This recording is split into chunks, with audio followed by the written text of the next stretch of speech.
Good afternoon. This is Bob Passy again, and this is the fourth edition of the video blog called Democracy Rising in America. Today we're going to talk a little bit about what's going on in this election now that we're partway through, well, a good way through the selection of delegates before we get to the conventions, the whole primary process, and talk a little bit about what is emerging as the forces behind what's going on. I think I mentioned last time that part of what's happening is that the establishment, which is at this point pretty much almost an oligarchy, but certainly the economic elite, having the power to pretty much run everything in this country, the 1% pretty much deciding for the 99%.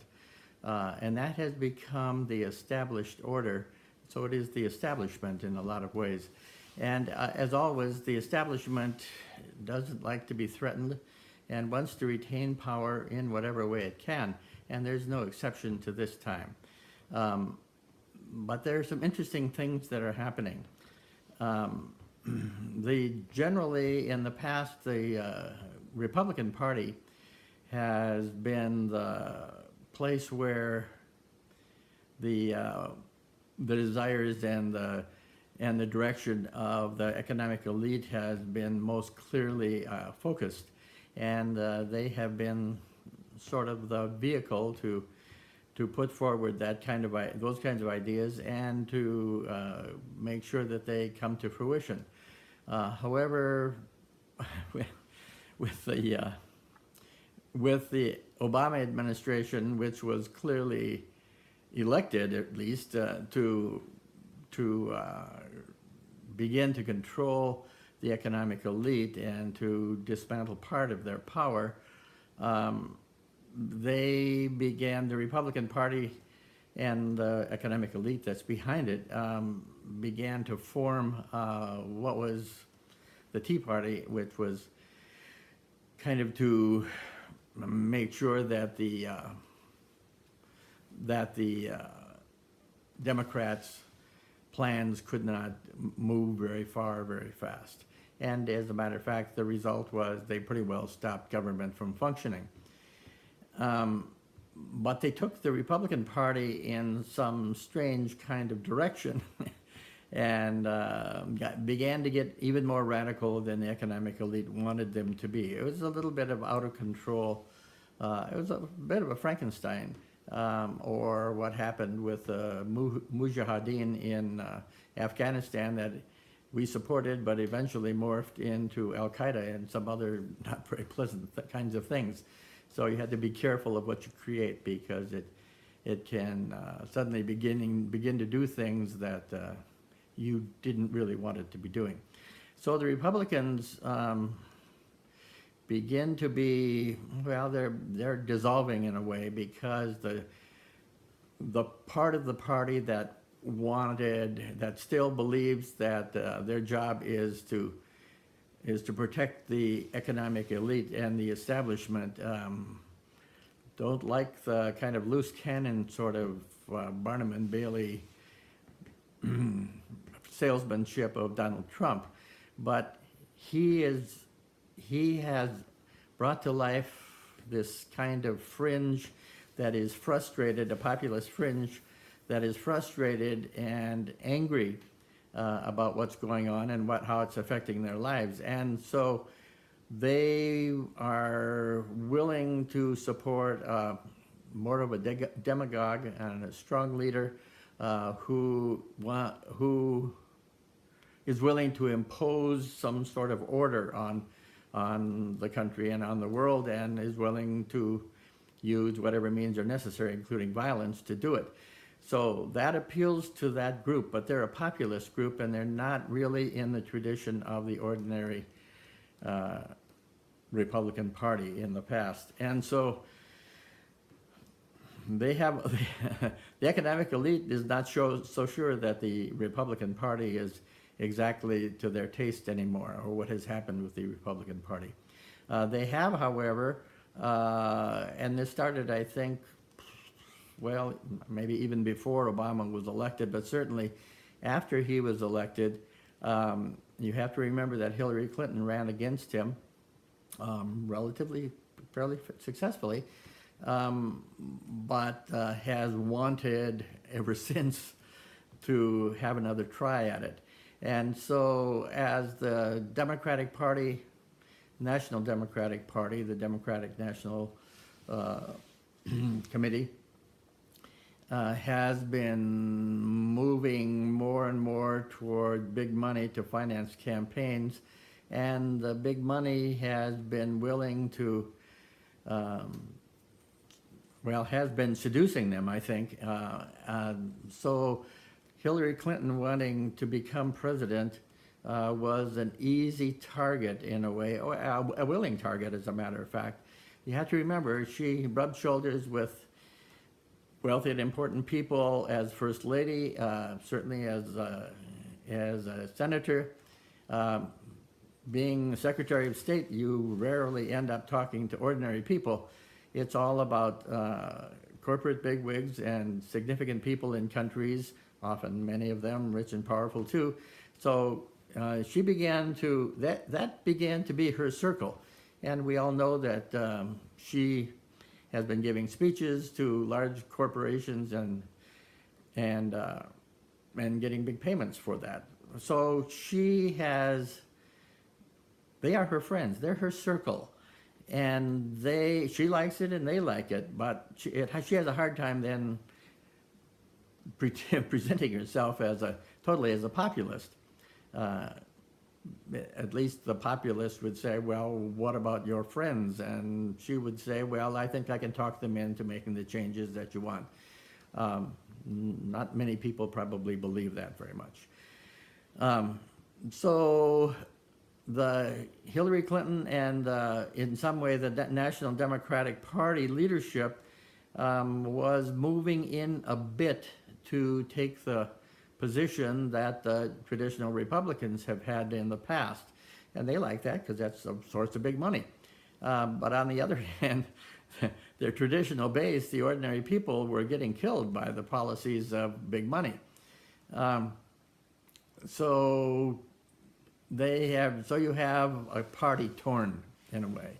Part of them wants, the leadership wants to go with the big money, and the base wants them to wean themselves away from that and move in another direction. To whenever you have big money, as the big money in every society that's ever existed, when the money gets concentrated in the hands of fewer and fewer people, that means the power is concentrated in the hands of fewer and fewer people.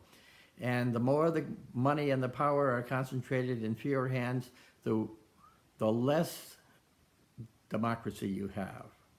And this is really what the election is about. Are we going to go back to a more democratic path, or are we going to stay on this path of the economic elite making the decisions for everyone? Is the 1% going to rule the 99%, or are we going to rebalance things and come back to a democratic answer?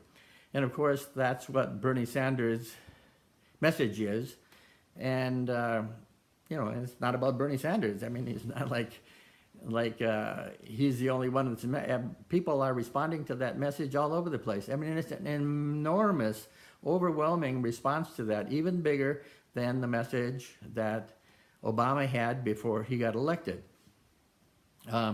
They also know that if you don't continue to bring that movement into the policies, in other words, if you don't call on the people to make sure that these things change after election, that they don't change. That's what happened with Obama. He didn't call on the people to support the changes, and as a result, he sat down at the table thinking he could talk to them, and they ate him up.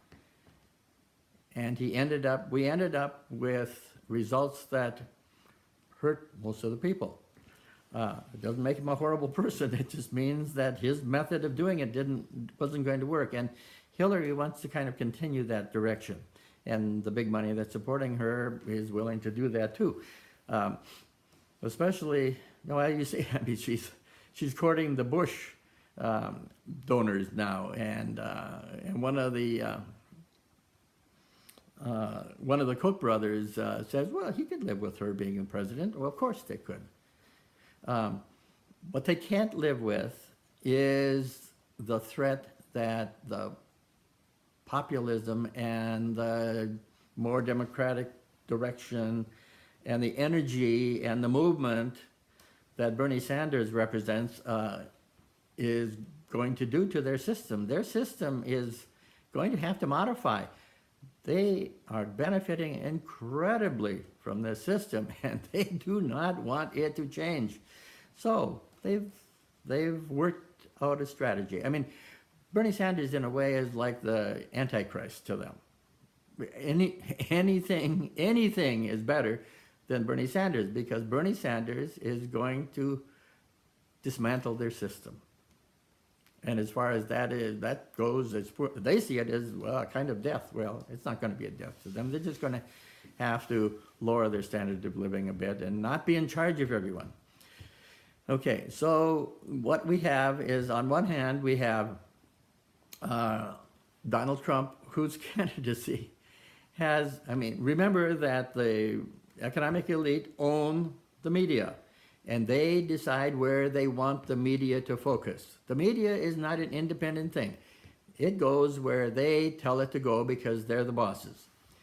They have focused on Donald Trump, first of all, just to keep from having to deal with any of the issues, because the issues pretty much are economic inequality and all the things that are going wrong for the ordinary people.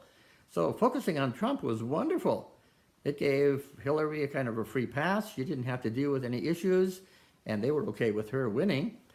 And it kept everybody talking about Trump. Now, Trump is likely to be the candidate for the Republicans, which means he is a stronger position than before. And they're worried. I mean, part of the narrative that's been going on, I think, so it was a kind of a crazy narrative, but it was part of their plan.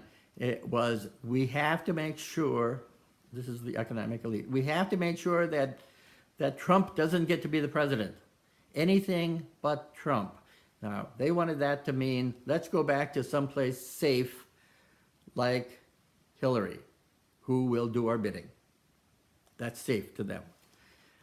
And in the process of focusing and making Donald Trump who he is, if the press hadn't been on him all the time, we would not find every sentence that we utter in this last several months to contain Donald Trump. I mean, it's just crazy. It's absolutely bizarre. It's like we've entered the illusion, and we're convinced that's life now. Well, it's an illusion. So they want the conversation to be either Donald Trump or Hillary. They do not want it to be about Bernie Sanders. They want to find any way, shape, or form, legal, illegal, ethical, unethical, whatever, to make sure that his message does not begin to find its way into prominence. Now, in spite of everything, I mean, he's broken all the rules that they said couldn't be broken. He's raised money when they said he couldn't raise money outside of the big money system. He's gotten the energy going without, and enthusiasm going without media coverage. In spite of all of the things that they're doing to make sure that he can't succeed, he's succeeding. Not only is he succeeding, he looks like, if they followed the argument that you have to have anybody but Trump, well, all the polls now are showing that Bernie Sanders in a general election would be a stronger candidate against Trump than Hillary. In fact, in some of they're showing Hillary not doing so well against Trump, maybe even losing. Now, see, this is interesting now. It should be clear then, if they really meant what they said about anybody but Trump, that certainly the National Democratic Party, who wants to win supposedly, and the big money, if they really cared about stopping Trump, would all climb on Bernie's bandwagon, lock, stock, and barrel. But they're not. Now, why are they not? They're not because you have to think about who Trump is. Trump is one of them. He is big money. He is the economic elite.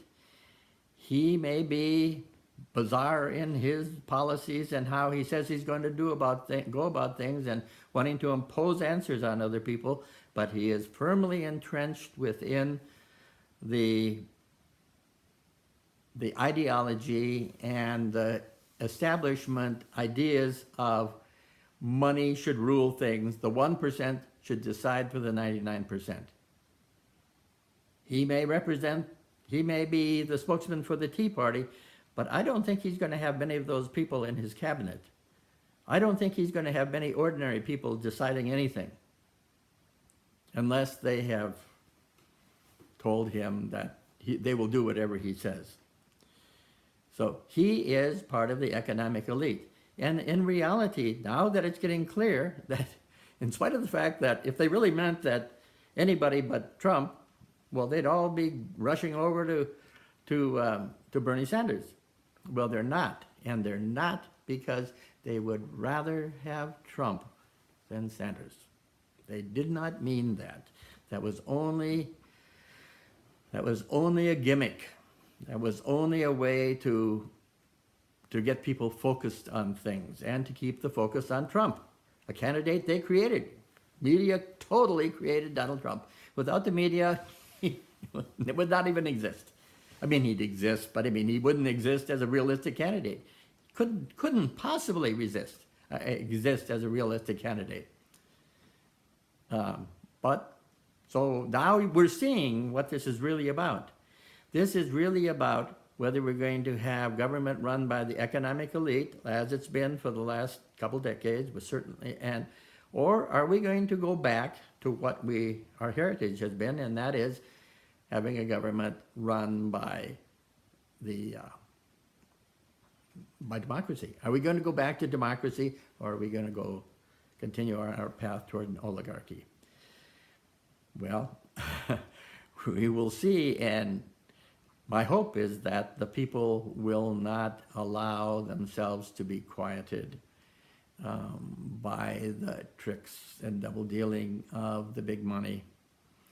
The other hope would be that the Democratic Party is actually going to care about its base and forego its rich donors to morph into or to repurpose itself back to what it ordinarily had been, and to become a party, a party for the future that represents the desires and the will of the ordinary people and democracy.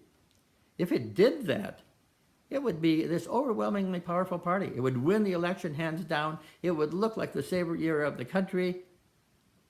But we have to see whether Hillary and the national leadership can rise above their own personal gain and care really about the Democratic Party and the country. Well, caring about the country in terms of if you care about it coming back to democracy. At any rate, this is another installment of Democracy Rising America, the fourth one. And my name is Bob Passy, and we'll be talking again. Bye now.